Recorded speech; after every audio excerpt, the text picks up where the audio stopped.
Will Jon Bostic be resurrected right into our lineups? That and more this week on the IDP Roundtable. Hey, before we get started on the IDP Roundtable this week, I want to let you know Fantasy Draft is launching rake-free daily fantasy. Are you tired of paying high fees to play daily fantasy? Did you know over time these fees called rake can cost you almost 30% or over 30% of your bankroll? More rake means more money lining the pockets of big DFS sites and less money for players like you. Fantasy Draft is bringing you free daily fantasy. Playing your favorite contest rake-free on Fantasy Draft will save you hundreds, even thousands of dollars in rake every month. Every dollar paid in entry fees will be paid to the contest winners. Use the promo code FOOTBALLGUYS to receive a free 7-day trial on your first $1,000 in rake-free entries at Fantasy Draft.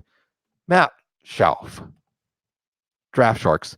Jon Bostic is back. Can't put a stake through his heart. Should he be in the heart of our lineups now? Yeah, and now that it's October up here in the Northeast, I'm trying to avoid rakes as much as possible, even outside. Don't.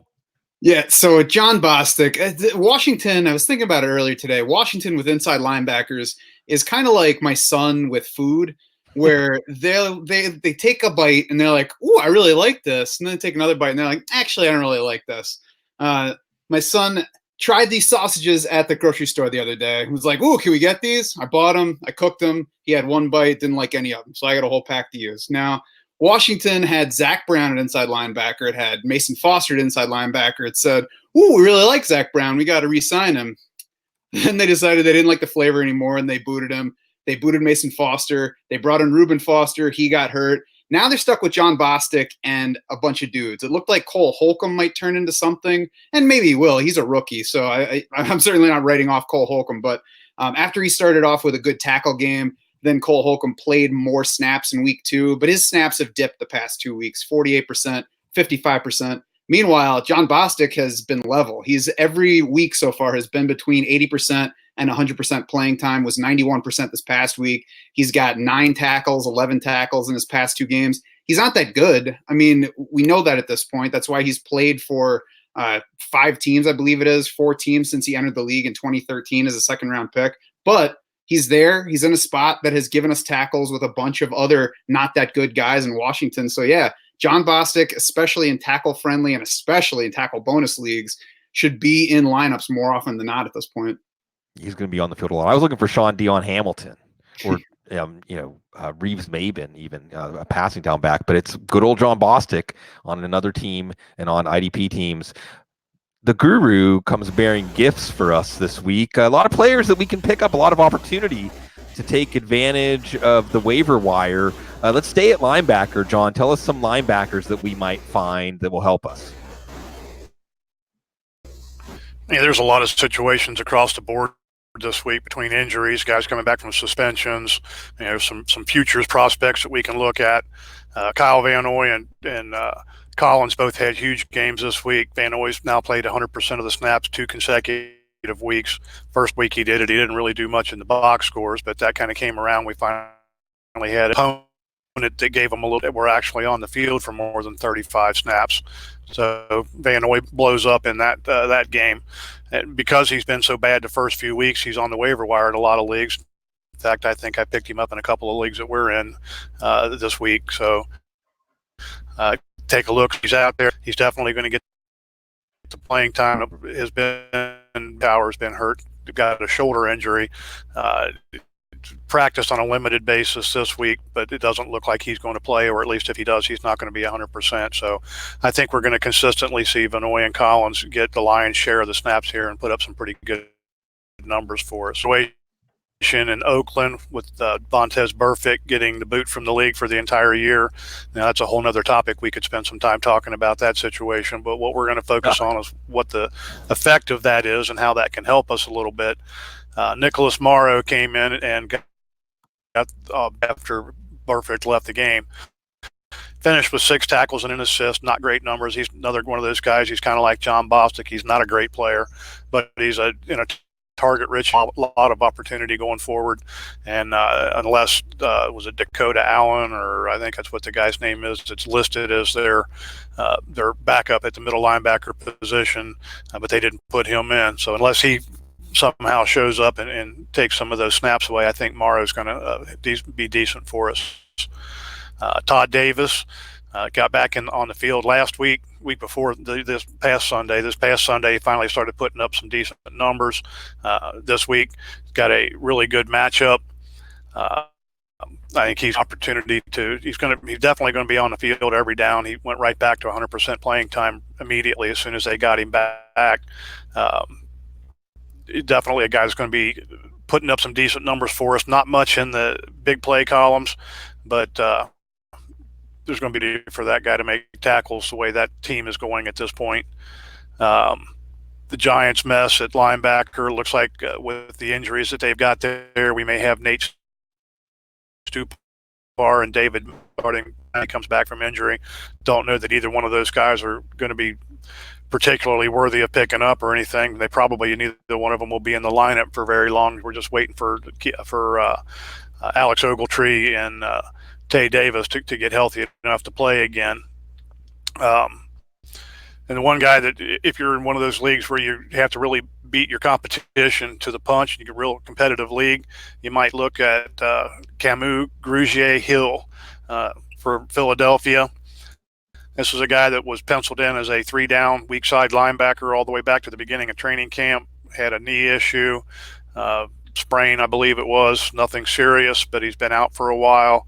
He got back into the game a little bit this past week, played 15 or 16 snaps, nothing significant, but his playing time is going to increase.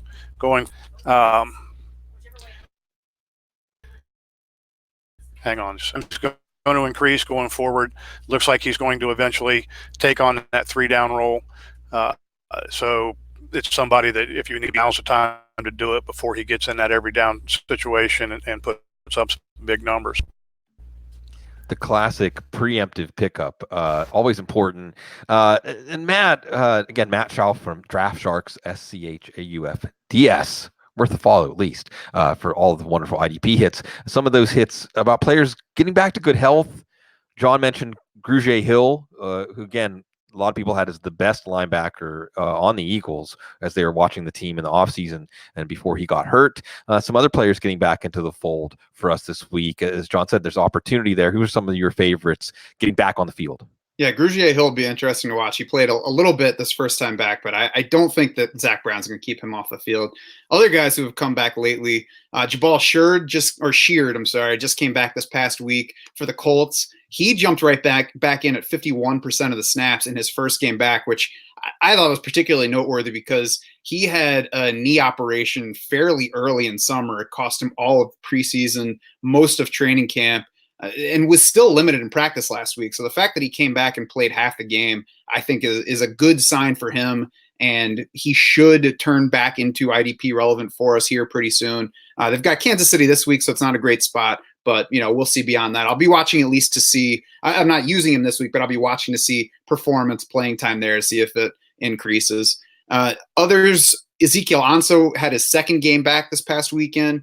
He doubled his playing time from the first one, went from 18 snaps in his return game to 39 the last time out, jumped from 32% snap share to 62%. He also delivered his first sack with the Seahawks and 5 solo tackles as well as a second quarterback hit. So it was a really nice game for Ezekiel Ansah, who, is coming off not only the offseason shoulder stuff, but, it was just kind of slow rounding into form in the preseason. So nice to see him getting back to the form that we've seen lately. And a quick turnaround to the Thursday game for those of you who are listening to this before that game happens. That's a little worrisome for a guy who's been up and down health-wise. And, it would make me, I guess, a little bit more hesitant. But the matchup with the Rams has all of a sudden gotten to be a really good one for pass rushers lately. Jared Goff this season has seen the 5th most pressure among starting quarterbacks, according to Pro Football Focus. So that used to be a matchup we avoided. Looks like a good matchup now. And Ezekiel Ansah is among the higher playing time defensive linemen in Seattle now. It's him, Quentin Jefferson, Jadeveon Clowney. Those are the guys who are playing 60+% per game at this point. Rasheem Green kind of rounds out that bunch of edge types who are getting half to a little more than half of the snaps per game. And Ansa's the best producer out of those guys. You might get some numbers out of the rest of them to some degree. So IDP leagues of varying sizes could find some value in each of those names.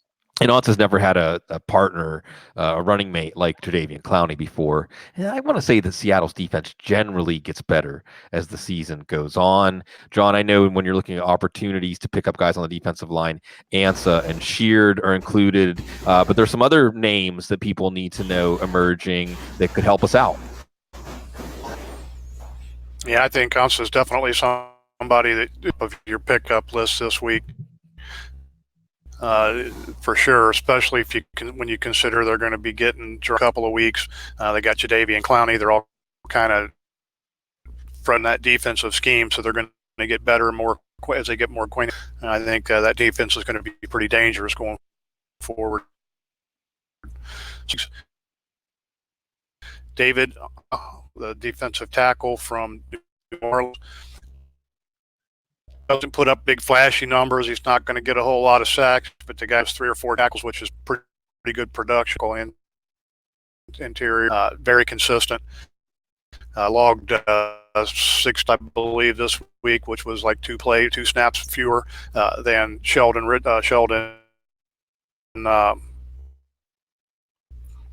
Rankins. What the heck? Came back, yeah. So.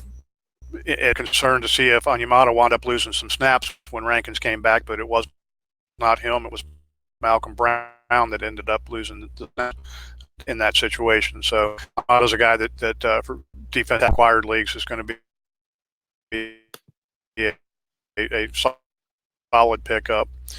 Was going on there in Dallas, but I think he was buried under it by the time they finally let him go. But in the preseason, they traded him to Miami. He had a sack in his first game. He had a sack in his second game.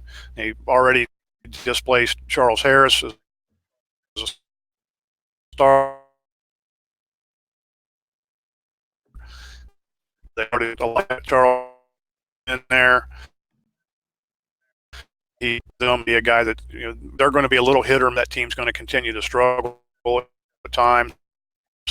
But I think he's definitely an improvement from what he had there, and it looks put up some number. New Orleans team that's really stingy on giving up sacks and landed 2 sacks. That was totally unexpected. Guy in his younger days, I've been really impressed with what I've seen from him so far. And last, Mario Addison, Atlanta. Some of your league scoring systems have him as an outside linebacker. Others, I know, has him as a defensive. Got him out.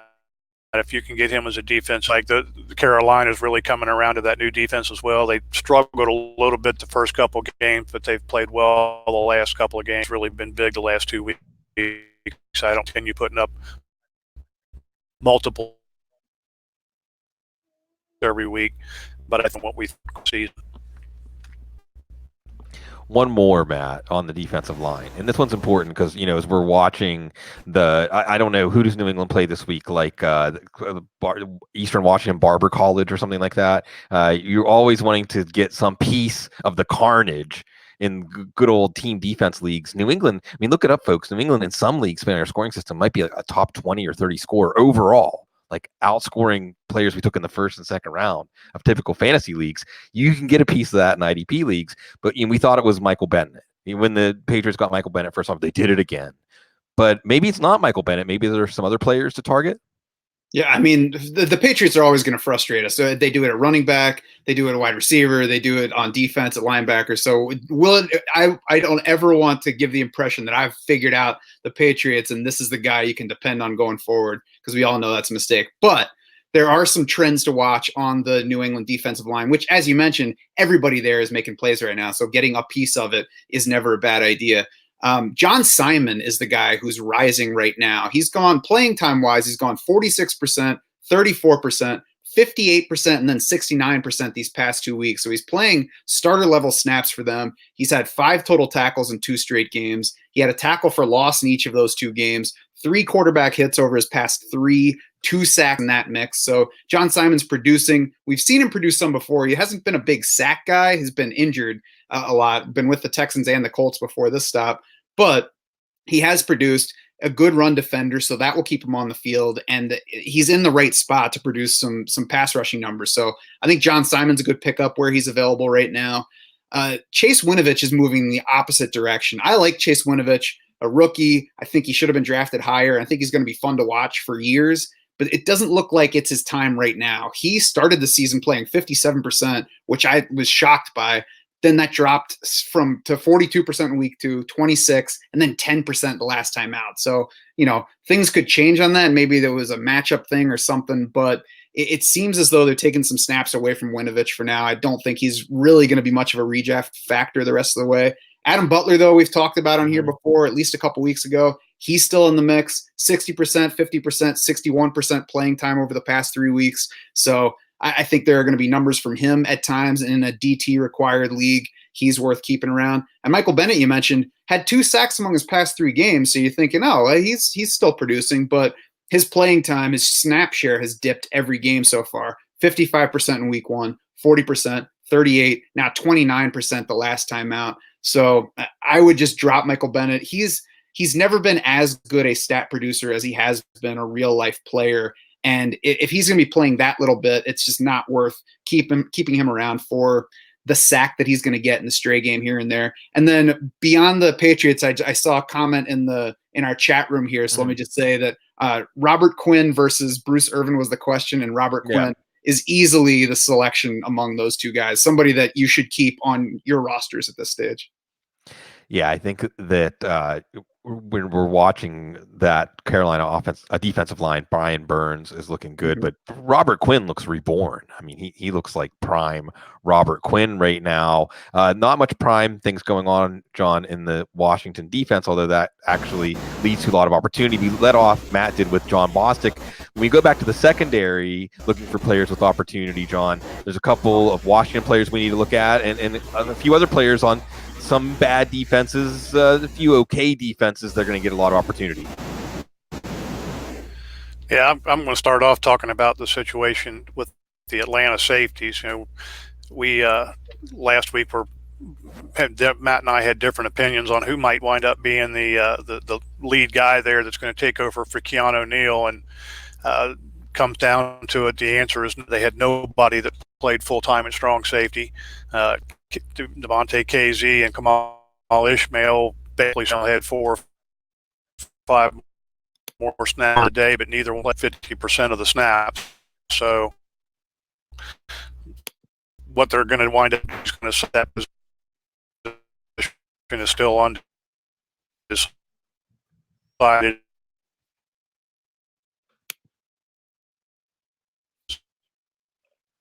Production and a build brings to the game, but Cyprien is a good.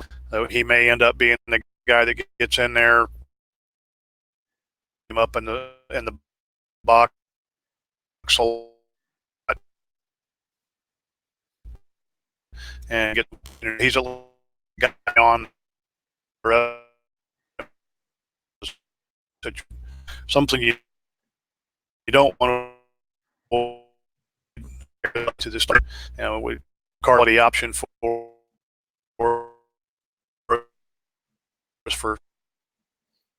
production. The defense quite a bit now at the division so forth. So Thompson's a guy we definitely have on our short. In Oakland, we start to say, and I think this was planned, exited the game, but we strong safety. We had Joseph play every snap, safety, and played all.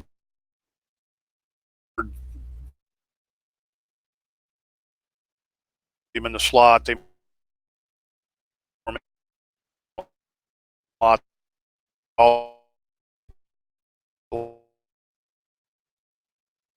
safety, and all play productive.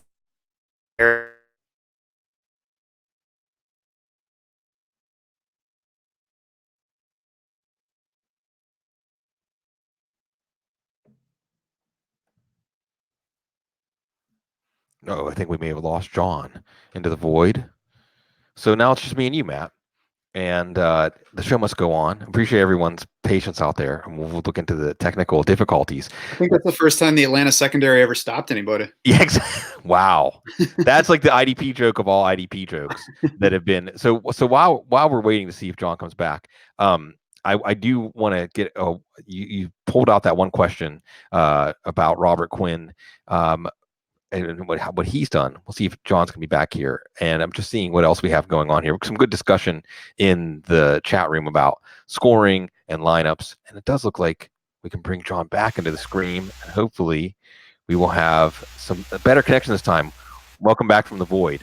And yes, I think back from the darkness. The last we had left you, when we had left you, we were moving on to Indianapolis and Kari Willis. So go ahead, John, with the defensive backs. So I was Raiders. I fell into the black hole talking about the Raiders. What can I say? So anyway, so I don't know where exactly it dropped me at, but Kari Willis, the player that we talked about last week, I think he's just flat been out. I will be surprised when Malik Willis doesn't wind up moving over to the strong safety position and possibly bumping Gathers out in some shape or form. Washington guys that you mentioned, Monte Nicholson and Quentin Dunbar, both players that are putting up pretty good numbers for us. Neither one of these guys are special players, but they are in a target-rich environment. Nicholson has put up good tackle numbers for us 3 out of 4 weeks. Got a good matchup this week as well, so that would be something you can take advantage of. Dunbar is a guy that he seems to be battling injuries constantly, but when he's in the lineup, last year he started 6 or 7 games. He did not put up fewer than 4 solo tackles in any of those games. Started off this year with a 7-tackle game in week 1. Only had 3 tackles this past interceptions to go with it, so that as well. Somebody that's going to be solid for us as long as he can stay healthy going forward. And another guy you can take a look at if you're in a corner required league, Razul Douglas. The situation in Philadelphia with everybody being hurt, Douglas is a guy that has been one of my favorites for the last couple years. Every time he gets on the field, he puts up good numbers. He started 5 games down the stretch last year, had 32 solo tackles, 5 assists and an interception in those 5 starts. He hasn't really put up good numbers yet, played a significant role other than like a nickel role in 1 game. That was this past week. So going forward, doesn't have a really good matchup in particular this week, but he's got some pretty good matchups on the horizon. And with the injuries that those guys are dealing with, it looks like he's going to be in the lineup for at least a few weeks. John, before I throw it back to Matt to talk about some rookies, there's opportunity, but there's also false opportunity to pick up players that aren't going to help us. The classic, as you call it, the ambulance chaser, chasing these stats that might evaporate. Who are some of the key names to avoid on the waiver wire this week because their stats are counterfeit? There's a short list of these guys, but they put up some pretty big numbers to get on this short list. Devondre Campbell, 7 tackles, 10 assists, 2 forced fumbles, apparition. I'm not sure exactly where it came from. He did play 90-some% of the snaps, so there is some chance that he's going to put up decent numbers for us, but that's just not who this guy is. And when Atlanta's defense is playing well, he generally plays about 70 to 75% of the snaps and is consistently a 5 or 6 touch every week. He'll have a few big games along the way, but nothing that you can expect him to sustain. Nick Kwiatkowski, everybody's jumped this guy up. This was an assist, a forced fumble, a sack. First thing, he did it on 34 snaps. He's not a 3-down linebacker even when he is in the game. And we found out after everybody made the move to pick him all up that the situation with Smith has kind of apparently resolved itself, although we really don't know exactly what happened. It's a personal matter. But he is so Kwiatkowski goes back to the bench anyway. But if the situation does come back up and they go again, be aware that he's not. If you think he's a 9 tackle and a sack every week, he's an imposter. He's not going to give you that kind of numbers. Eric Weddle had 10 tackles, 5 assists, 2 passes defending the Buccaneers. If anybody watched that game, that was kind of an apparition. Set a new record for the team for 50 in a game, and that's not something that's going to happen on any kind of regularity. The Rams are not going to give up that kind of numbers. So Weddle's he's a good player, a better on the field player than he is a fantasy player. He's more of a big play type guy. He's not somebody you can count on for more than 4 or 5 tackles in a game. Tavon Wilson had 11 tackles against the Chiefs. A lot of defensive backs are going to put up big numbers, or a lot of safeties at least are going to continue to put up big numbers against the Chiefs. Wilson got in the game because Quandre Diggs got banged up and had to leave. Not long, but it doesn't sound like it's going to be a significant amount of time. He may miss a couple of games, so you might get a little plug and play love out of Will 5 weeks or something. But even on a good week, most of his good weeks, he's going to be a 5 or 6 solo tackle type guy without a whole lot of big production. So those are some guys that put up the big numbers this week that a lot of people that aren't really taking the time to look into why they put up the big numbers are going out and grabbing these guys. And we all are in leagues with guys that they just look and see who put up the numbers and go pick them up and not think about why that happened. And we always preach to figure out what's going on and why it happened, and if it's something that's going to be sustainable before you waste a roster pit spot or a pickup to get these guys on your team. Matt, it's not necessarily a waste of a roster spot to add somebody who maybe isn't getting a lot of playing time or hasn't gotten playing time yet. Rookies, and the rookie either should be monitoring and be ready, put them on the waiver wire speed dial, or maybe even stash, depending on your league settings, dynasty, redraft, etc. Give me some of your favorite rookies to monitor right now. Yeah, I want to hit on a range of guys here for all the different league sizes that we try to cater to. Mack Wilson, I think, should be a factor in pretty much any league of at least moderate depth. He's a starter now that Christian Kirksey's out. Christian Kirksey just had surgery on the chest injury. He's probably going to be out for the rest of the season, already on IR. So it's Mack Wilson's gig next to Joe Schobert. And Mack Wilson's played 100% of the snaps each of the 2 games so far that he's filled in for Kirksey. Numbers haven't really been there. He's only had 3 solo tackles in each of those so far. But that's been such a tackle-rich spot, both for Schobert and Kirksey, that I think that we're at least going to get some good games from Mack Wilson, if not sustained production. He's worth stashing at this point to see. And in deep-ish leagues, I think he's worth taking a shot on this week against the 49ers to see if he gets those tackles now. San Francisco has not been a huge scoring matchup for linebackers so far, but they are the most run-heavy offense in the NFL to this point. So there's definitely tackle upside to that matchup. Max Crosby, and if you see the spelling of his name, you'll realize it's a hilarious dad joke. He is a rookie defensive end in Oakland, and not quite to the level of Mack Wilson, but I think Crosby could turn himself into a redraft factor this year. He played 37, 39, and 26% of the snaps over the first 3 games. Last time out, Crosby played 58%. This is a guy that I was tracking coming out of the draft because he scored really well in speed score at the combine. That's something I've been looking at for the past few years. You can go Google D-line speed scores. It's a free article on Draft Sharks. So he was the 9th best speed score guy among the whole defensive line and edge group at the combine this past year. He was 2nd best among just the smaller edge players in 3-cone. So he's an agile guy, and he was productive in college, 7th in the class in tackles for loss per game last season. So Crosby is a productive player going into a spot where they need players on defense. And it looks like he has a chance to turn into a factor even quicker than we might have guessed. Like I said, 58% playing time. He registered a QB hit. He had 2 pass breakups. He had a forced fumble. They need help on defense, and they're going to keep trying different things at every level until they find it. I think there's a chance that Crosby sticks in the lineup there and is a factor. Jalen Ferguson for the Ravens saw his playing time climb each of the past 2 weeks. Didn't play at all in the first 2 games. Then he played 9 snaps in week 3, 22 snaps last week. That's still just about a third of the team's total. So Jalen Ferguson's not starting for anybody yet, and he might not end up starting for anybody. He was a wildly productive college player, 45 sacks in his career at Louisiana Tech, 67 and a half total tackles for loss.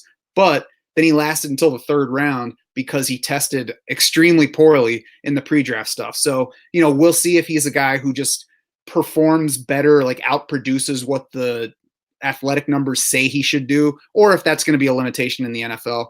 Either way, I think in a deep league, a dynasty league, he's worth stashing to see what happens. John Kaminsky, a defensive end for the Falcons, he's more of a dynasty stash. I'm curious to see if his playing time gets into usable redraft level. He's another guy who was a big speed score winner this year, a bigger player, but can play all along the line, defensive tackle, defensive end spots, can fit any scheme. Played at Charleston, up to 20% snap share last week. So again, barely playing to this point, but the Atlanta defense is struggling and the coaching staff's going to get on hot seats here pretty soon. So I wouldn't be surprised if we start seeing younger guys start playing more snaps. John Kaminsky will be one to watch. And then finally, I want to name one of John's boys from Cincinnati, Jermaine Pratt, the linebacker who everybody raved about in the summer there, coaches, teammates, and then he has barely gotten on the field to start the season. His snap count has technically climbed each of the past few games. We're talking about like 2 more snaps here, 3 more there. So he's really not a factor yet, but they're 0-4. And at some point, I have to wonder if the Bengals are going to be like, okay, Jermaine Pratt is looking good. We're not going anywhere. Nick Vigil and Preston Brown are not the future. It's time to get this guy on the field and see if we can go ahead and get the future going. So Jermaine Pratt would be a solid stash in really deep leagues, and certainly in a dynasty league, he should be on rosters. In our near future, I can see consulting with the guru for the Week 5 matchups to exploit and avoid. What do you have for us this week, Jon? First of all, I couldn't agree more with you on Jermaine Pratt. I really hope they finally get him out on the field and see what he can do, because it's obvious that the guys they've got aren't going to get the job done. So some guys want to get into your if you've got a pass rusher in the game between the Bengals and the Cardinals, get them into your game. Dunlop, Hubbard, Geno Atkins, Chandler Jones, Terrell Suggs. These two teams are 1-2 in sacks allowed. They've allowed 39 sacks between them. We could have a record number of sacks produced in this game if the two defenses can play any football. Jerry Hughes and maybe even Trent Murphy against Tennessee. The Titans are far down that list with 7 sacks allowed. Hughes is here and there when he's got a good matchup, and this could be one of those games where he has 1 or 2 sacks and decent tackle numbers as well. Mario Addison's a guy that I've already talked about a little bit. Him and maybe even Bruce Irvin, depending on situation. Panthers defense is playing pretty well over the last couple games. Addison has 5.5 sacks in the last 3 games. Irvin finally came back from injury, got a sack in his first game back. The Jags have allowed 4 or more sacks in 2 of the last 3 games, so they have a little bit of trouble keeping the quarterback upright as well. Baker and Bobby Leonard's going to be out possibly one more game. I don't believe he was practicing again today. The concussion thing is starting to become somewhat of a concern. Missing 1 or 2 games is one thing. You start missing 3 or 4 games on a concussion issue, it becomes rather serious and very worrisome. Walker and Okereke are both putting up good numbers in their roles. Their 100% playing time roles are near that for Okereke. I think that will continue, especially against the Chiefs, who have been an outstanding matchup for pretty much the linebackers back all year. Mark Barron and Devin Bush against Baltimore. How these two guys managed to put up the numbers they did against the putrid Cincinnati offense just amazes me. They had 15 solo tackles between them and some big plays to go with that as well. I mean, I didn't think the Bengals ran 15 offensive plays, but apparently they snuck some in I didn't see. But Barron and Bush both playing 100% of the time. They do get Vince Williams back this week from the hamstring injury. He will probably get a few snaps, but it's hard to say if he's going to get back in his normal rotational role. And as well as Barron and Bush have played the last couple of games without him, Williams may have a hard time finding playing time. Kenny Young is a guy we've talked about several times. They're still not really giving him much opportunity. He only played 23 snaps last week because of the game flow and the way that went. Cleveland spread the defense out quite a bit, so they wound up playing a whole lot of nickel with Young on the bench. He had 3 tackles and an assist on 23 snaps, which was pretty good for the limited amount of playing time. And in my eyes, this guy is probably the best 2-down linebacker in the game at this point. A couple weeks ago, or a forced fumble or something, he had a big play involved there. And 50-60% of the snaps. Matchup with the Steelers, the way they're running their offense right now, they're not spreading it out a whole lot. They're doing a lot of checks on opposing defense offense. So I think Young's going to get a lot more opportunity this week, and the offense is catered to his type of production. Matt Milano versus Tennessee last week. Devondre Campbell the week that huge game. Devondre Campbell could be Matt Milano this week very easily. He's got the potential to do that. We've seen some big games from him in the past. If Tennessee's offense, what they ran last week as far as how they attacked the defense, Milano could be up there with a lot of opportunity.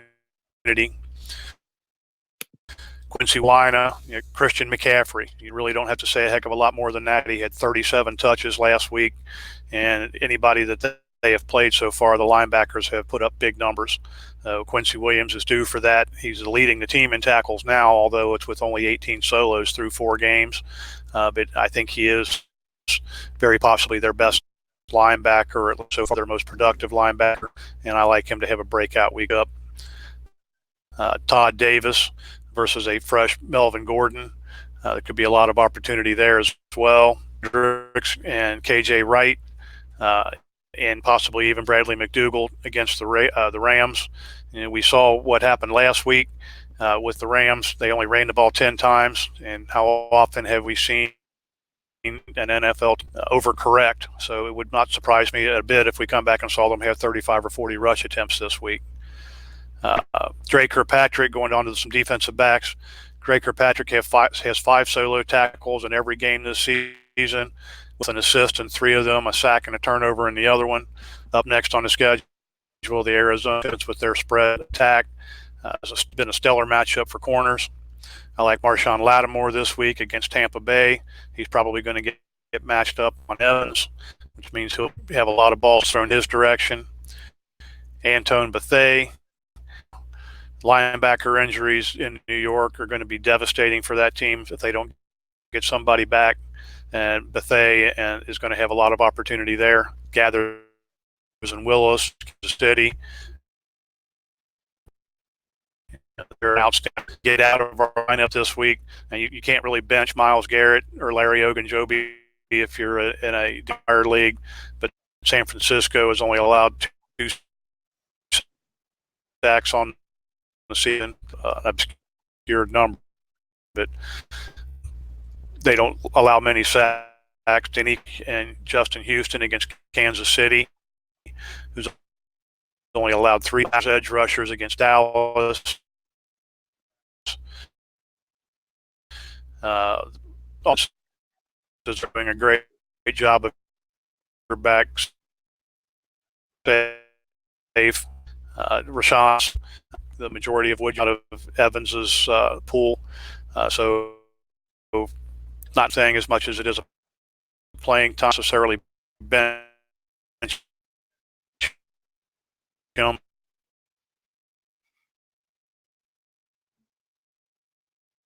Entire group is an Good luck, and talking about the Kansas City ability to avoid the pass rush. It's like Patrick Mahomes looking to see if there's a flag on the field so that he knew whether he should run, try to get as many yards as possible, or just take it easy on the play.